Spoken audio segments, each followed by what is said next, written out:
झारखंड में शराब घोटाला मामले में ईडी की जांच शुरू हो गई है। एसीबी में दर्ज मामले को टेकओवर करते हुए ईडी ने कई आईएएस और साथ ही पूर्व मंत्री को समन भेजा है और ईडी ने पिछले साल अपनी जांच शुरू की थी। ईडी ने पूर्व मंत्री और कांग्रेस के विधायक रामेश्वर उरांव, उनके बेटे रोहित उरांव और आईएएस अधिकारी अमित प्रकाश को समन जारी कर पूछताछ के लिए बुलाया है। ईडी ने उत्पाद विभाग के रिटायर्ड कमिश्नर अमित प्रकाश को समन जारी कर पूछताछ के लिए बुलाया है। बड़ी अपडेट अपने दर्शकों तक हम साझा कर रहे हैं। झारखंड में शराब घोटाला मामले में लगातार ईडी अब सख्त रुख अपनाती हुई नजर आ रही है और साथ ही पूर्व मंत्री और कांग्रेस के लोहरदगा विधायक रामेश्वर उरांव, उनके बेटे रोहित उरांव और आईएएस अधिकारियों को भी पूछताछ के लिए समन जारी किया गया है।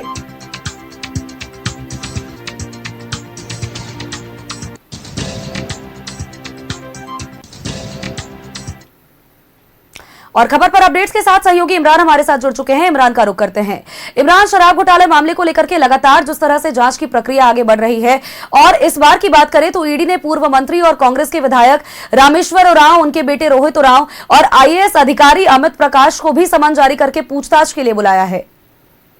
देखिए, जिस तरह से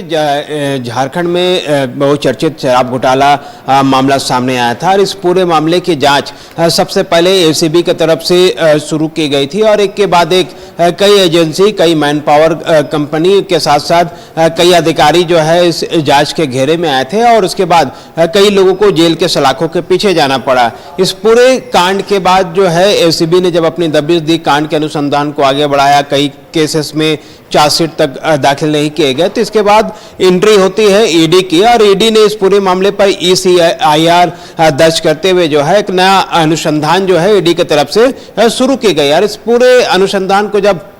आगे बढ़ाने की बात की जाने लगी तो ऐसे में ईडी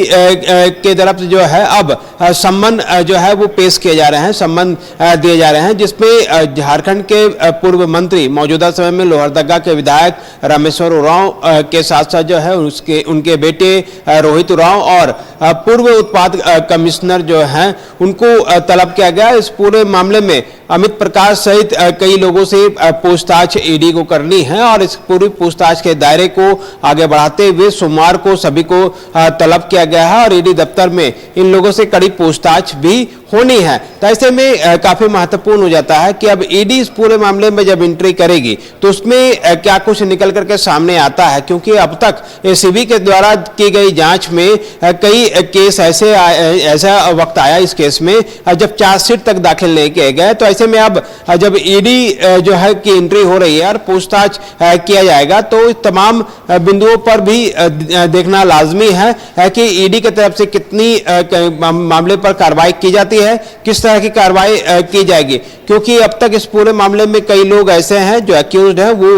बेल पे बाहर हैं और अब ईडी की एंट्री से कई लोगों की मुश्किलें जो हैं वो बढ़ा दी है। ऐसे में इस पूरे शराब घोटाले मामले को अगर आप देखें तो ऊपर से लेकर के नीचे तक के जो अधिकारी हैं, जिस तरह से साठ गांठ करके मैन पावर का सप्लाई हो या फिर जिस तरह से यहाँ पर उत्पाद नीति बनाने को लेकर के हो, तमाम बिंदुओं पर जो है एसीबी के जांच में भी गड़बड़ियां मिली थी और अब जब ईडी ने इस पूरे मामले की जांच की गति को आगे बढ़ाने की बात कर रही है तो उम्मीद है कि इस पूरे मामले में कई और खुलासे होने भी बाकी है और कई लोग इस पूरे जो है मामले पर जो है जद में आ सकते हैं। फिलहाल पूर्व मंत्री, मौजूदा विधायक जो लोहरदगा के हैं रामेश्वर उरांव से भी पूछताछ किया जाना है। इनसे बताया जा रहा पूछताछ का जो दायरा है वो उनके घर से बरामद तकरीबन 20 लाख रुपए हुए थे जब ईडी के द्वारा छापेमारी रामेश्वर उरांव के घर पर की गई थी। तो इस पूरे मामले पर कार्रवाई की जा रही है और इस पूरे रुपये से संबंधित जानकारी जो है वो जुटाई जाएगी और उसके बाद इस पूरे मामले में जानकारी मांगी जाएगी। इसके अलावा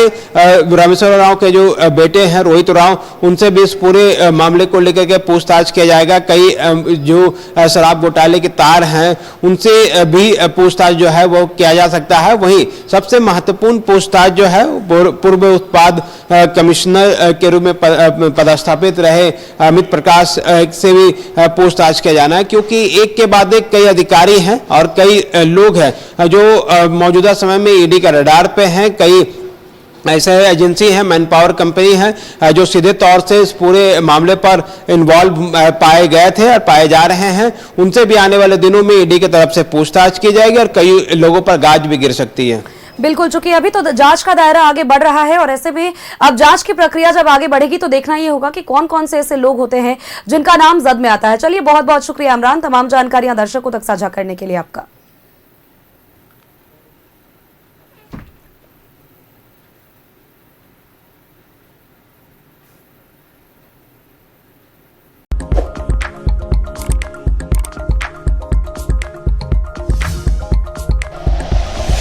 like and share videos, subscribe करें हमारा चैनल और प्रेस करें बेल आइकॉन। न्यूज़ 11 भारत, सच है तो दिखेगा।